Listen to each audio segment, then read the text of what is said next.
Long ago, in a quiet village nestled between mountains and rivers, there stood a great banyan tree. It was ancient, with thick roots twisting out of the earth and branches that reached toward the heavens like open arms. The villagers called it Grandfather Tree because it had lived longer than anyone could. Remember, children played under its shade, elders rested against its trunk, and lovers carved their names into its bark. For many, the banyan tree was not just a plant, it was a part of the village's soul. One curious young boy named Anil often sat beneath the tree, watching how birds made nests in its branches and squirrels danced between the vines. He felt that the tree was alive not just in a biological sense, but in a spiritual one. Anil believed the banyan tree could hear, feel, and maybe even speak. One day, Anil asked his grandfather, "Why do we call it the grandfather tree?" His grandfather, who had deep lines in his face and kind eyes, smiled, "Because it teaches us, protects us, and watches over us." Just like a grandfather, Anil looked up at the canopy of leaves shimmering in the sunlight and whispered, "I wish I could hear its lessons." And so began Anil's journey of learning from the ancient banyan tree. Anil decided to visit the tree every day. He brought a small mat and a notebook to write down what he observed. Days turned into weeks. At first, he noticed the obvious: birds chirping, ants building hills, leaves changing colors. But over time, he saw more. He saw how the roots of the tree wrapped slowly around stones, not breaking them, but embracing them over many years. He saw how the tree didn't rush to grow, but took its time, season by season. One day, while sketching the roots, Anil's pencil broke. He groaned, frustrated. "Why does everything take so long? I want to be good at drawing now." Anil smiled, picking up the leaf. "Okay, I understand. Be patient." That night, he wrote in his notebook, "Lesson 1. Patience brings quiet strength. Nothing truly great happens in a hurry." Months passed, and Anil kept visiting the banyan tree. Then one night, a great storm rolled through the valley. Trees were uprooted, roofs were torn off houses, and rivers overflowed their banks. When the storm ended, Anil ran to check on the banyan tree. It was still standing. Some branches were broken, and a few leaves were gone, but its roots held firm. The ground around it was wet and torn, but the tree stood tall. Anil sat beneath it, wiping tears from his cheeks. "How do you stay strong?" he whispered. As Anil grew older, he became more aware of the tree's community. He noticed how the banyan didn't grow alone. Creepers climbed its branches. Birds nested in its nooks. Monkeys leapt from limb to limb. Even mushrooms and moss found shelter in its bark. One afternoon, he saw a boy throwing stones at a squirrel on the tree. Anil stopped him. "Why are you doing that? They eat the mangoes from my mother's garden.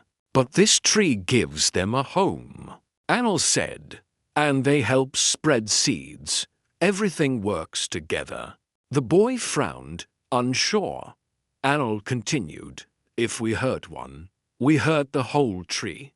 That evening, Anil reflected on the banyan's silent wisdom. Lesson 3. We are all connected. What harms one, harms all. He thought about his village, the people, animals, and the land. The banyan tree didn't just survive by itself, it thrived because it was part of a larger system. Over the years, the banyan tree changed. Its roots reached farther. Some branches died and fell. New shoots sprang up in unexpected places. Anil noticed that the tree never resisted change. It adapted. When animals made homes in new parts of its trunk, it welcomed them. When the sun shifted across the sky, its leaves grew in different directions to catch the light. One year, a drought struck the region. Many plants withered, but the banyan endured. It slowed its growth, conserved its water, and waited. Anil admired its wisdom. "You don't fight change, you flow with it," he wrote. Lesson 4. The wise do not resist change. They adapt and grow in new ways. The days continued to roll by, and Arav found himself increasingly drawn not only to the banyan tree but to the community that lived in its shadow. The elders began sharing stories of their own youth moments of laughter, loss, growth, and wisdom, all shaped beneath the tree's sprawling branches. One evening, as twilight fell and the birds returned to roost in the tree's canopy, Arav sat with Audrey once more. Her face was serene, the fading sunlight painting her silver hair in a golden hue. "Do you know," she began softly, "that the banyan doesn't just grow down from its branches? It also grows up from its roots." Arav turned to her, puzzled. "Up from its roots? But I thought roots always go deeper." "Yes," Audrey nodded, "but in a way. It stretches in every direction. Roots support, but branches become roots too. What falls can rise again, and what supports can also reach." Arav sat silently, absorbing the idea. It was more than just a botanical truth, it was a metaphor for people, for growth, for connection. The tree was more than alive, it was wise. Later, Arav began drawing again.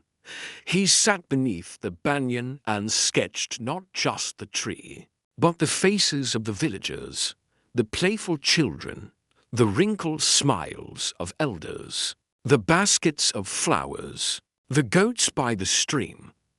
It was as if the roots of the banyan were now tangled in his heart. As the monsoon clouds faded and the air turned crisp with early winter, preparations began for Diwapana, the annual village celebration that honored the banyan tree and all it represented: light, wisdom, family, and community. The entire village buzzed with excitement. Children gathered colored powders. Women painted intricate rangoli patterns at the roots of the banyan, and men set up lanterns in the highest branches. Strings of tiny oil lamps diyas were placed on every exposed root and hanging vine, casting a soft golden glow once dusk arrived. Arav had never seen anything like it. His camera hung forgotten at his side as he walked among the villagers, helping where he could, painting, laughing, and learning songs he had never heard before. When the evening came, the entire village gathered around the tree, now glowing like something out of a dream. The light danced in the leaves, shimmered on the bark, and cast moving shadows that looked like spirits of old villagers come to join the celebration. Audrey stood at the base of the tree, holding a single flame. She handed it to Arav. "You light the first lamp," she said, her voice steady and full of meaning. "You are part of us now." Arav's fingers trembled as he took the flame and lit the first diya. One by one, others followed. Laughter rang through the village. mixed with music, clapping, and the crackle of lanterns swaying in the cool breeze. But amidst the celebration, Arav noticed something else. The banyan tree, magnificent as ever, seemed to breathe. Its vast body glowed not just with lamps, but with a quiet life of its own, mysterious, ancient, watchful. Under the sweeping boughs of the ancient banyan, time seemed to move differently. Birds circled the sky lazily, and the breeze carried whispers of forgotten memories. For generations, the tree had stood as a silent witness to the changing world. But it was not just a passive observer. No, the banyan was a keeper of stories. The villagers believed that the banyan tree had a soul, one older than any living creature in the valley. It had watched kings rise and fall, lovers part and reunite, children grow old, and elders return to the earth. Every leaf carried a memory, every root a secret. Grandmother Leela, now too old to walk far, had once been the village's storyteller. As a child, Aru would sit by her wrinkled feet and listen as she recounted tales of the banyan's magic. She would say, "The tree does not speak in words, child. It speaks in winds and shadows, in rustling leaves and falling figs. If you listen with your heart, you'll hear it." Aru remembered those words now, sitting quietly with his back against the thick trunk. He was not a boy anymore, nor yet a man. He was in between, questioning, learning, seeking. He closed his eyes, letting the tree's murmur fill him. And then, in the quiet hush between wind and silence, he began to hear, not with his ears, but with something deeper. He heard the story of a traveler who had come from across the sea, carrying nothing but hope.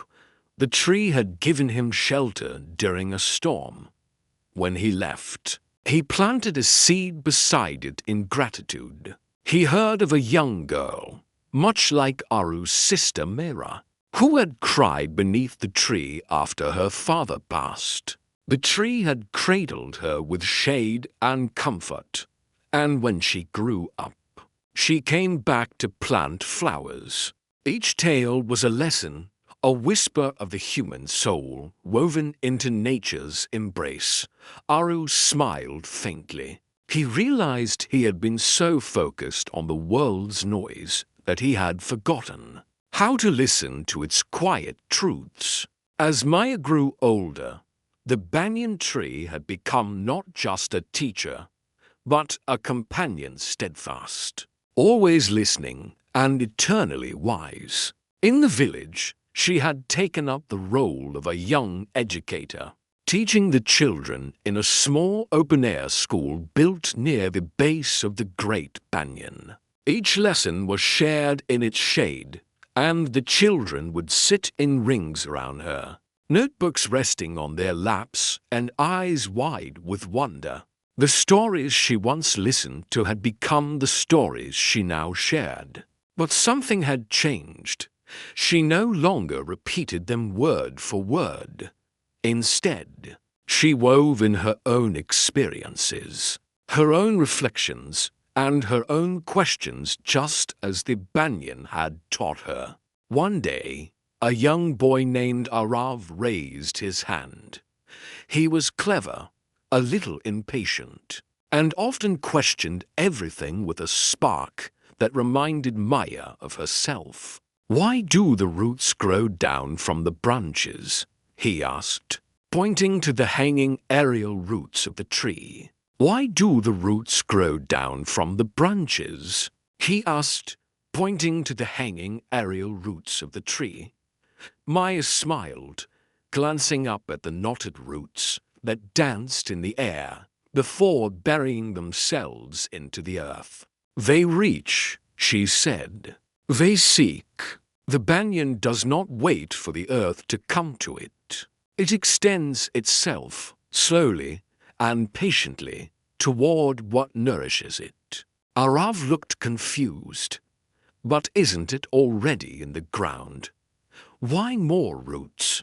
Because sometimes, Maya said gently, what we begin with is not enough for where we want to grow. We must keep reaching, deepening, anchoring ourselves more firmly when storms come.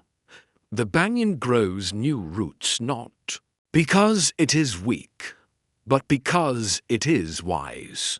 The children fell quiet, watching the sunlight filter through the thick canopy, casting dancing shadows on the ground. It was one of those moments when nature and lesson met in harmony, and no more words were needed. As the years passed, Maya's influence spread like the banyan's shade. People from nearby villages came to learn not just from her, but to witness the living classroom that thrived under the great tree. Parents sat beside their children, elders told their own stories, and knowledge passed from mouth to ear in a circle that echoed the cycles of the forest. Maya never saw herself as extraordinary. She always said she was merely a branch, a part of something greater. The tree stands because of all its parts, she would say, and I am just one root reaching. One monsoon season, a powerful storm swept through the region. Trees were uprooted, roofs were torn, and the little open-air school was battered. When the rain stopped and the winds calmed, the villagers gathered to check on the banyan. It had withstood the storm. Its roots held firm, its branches bowed but not broken. And under that tree, Maya began again clearing debris, drying pages, restoring hope. It was then she realized the most important lesson of all. It is not just the strength of our roots that matters, but the way we help others grow beside us. She whispered to the banyan, her voice soft as a breeze. Thank you for teaching me not just how to stand, but how to help others stand too. And though the tree made no sound, its leaves rustled in reply, as if to say, as you have grown, so have I. Beneath the banyan tree, now fully mature and thriving at the heart of the village, Ravi often sat and reflected. He had lived many years, and the boy who once wondered about the mysteries of the world had grown into a man of quiet wisdom. Much like his grandfather, he had become a teacher, a mentor, and a keeper of stories. One day, a group of children gathered beneath the canopy of the tree after their lessons, their eyes wide with curiosity and wonder. The banyan's shade had become a living classroom, a place where no textbooks were needed, only attention, questions, and the willingness to listen. Ravi, now gray-haired and soft-spoken, told them a story, not of ancient legends or mythic gods, but of a small boy who once found a banyan seed in the soil and didn't know what to do with it. The children leaned in close, listening with rapt attention. He told them of how he had questioned everything, even himself, and how the banyan had stood still through his storms. He spoke of failure, growth, doubt, and grace. One child raised her hand, her voice trembling. Did the tree really teach you, Ravi ji? Ravi smiled, placing a hand gently on the rough bark beside him. Yes, he said, not with words, but with presence. He explained that life, like the banyan, spreads its roots over time. Some roots grow quickly, while others take years before they reach the ground. but each root matters. Every thought, every mistake, every act of kindness, every heartbreak, these are the roots of our lives. We are not meant to grow in a straight line. We grow in circles, in tangles, in layers. He pointed upward where a new area root dangled. Some of these roots don't reach the earth for many seasons, but when they do, they make the tree stronger. A hush fell over the group as they took in his words. That night, Ravi returned home and lit a lamp by his window. He opened his old notebook, the one he'd kept since childhood, filled with scribbles, dreams, sketches, and fragments of thoughts. On the first page, he had once written, "Why do I feel so small?" On the last page, he now wrote, "Because small things become great if they keep growing." The years had carved new lines into Aaron's face, but his heart remained youthful. The banyan tree, now a towering figure in the village center, was older, to its branches denser, its shade broader, its stories deeper. Under its wide arms, generations had gathered. Children who once listened to Aaron now brought their own little ones. The banyan had become more than a tree. It was the heart of the village, and Aaron, its storyteller, its philosopher, and its quiet guardian. One summer morning, Aaron received a letter. It came from a university in the capital. One of the many young villagers who had grown up listening to him had written a paper about the lessons learned. Beneath the banyan tree, that paper had spread through academic circles like wildfire. They called it Rooted Wisdom, the oral philosophy of Aaron the Banyan Elder. The university invited Aaron to speak. At first, he declined. What can an old man say to people with degrees and titles? He asked his daughter gently, but Mira, now grown and a teacher herself, held his hand. "You don't need their language, Father. You already speak the one that matters, truth." And so, for the first time in decades, Aaron left the village. He wore his humble kurta, took a bag of tamarind candies for the road, and carried a small leaf from the banyan tree as his talisman. The university was towering, made of marble and glass. The air buzzed with technology, the kind that made Aaron feel both amazed and alien. Yet, when he stepped up to the microphone in the grand hall, something magical happened. He didn't use slides. He didn't even use a speech. He simply told a story about a tree, a boy, and the wisdom of watching leaves fall and roots grow. He told of days when people listened to the wind for answers, not their screens. He told them how kindness multiplies like banyan branches, how silence speaks louder than noise, and how every child needs a place to sit and be heard.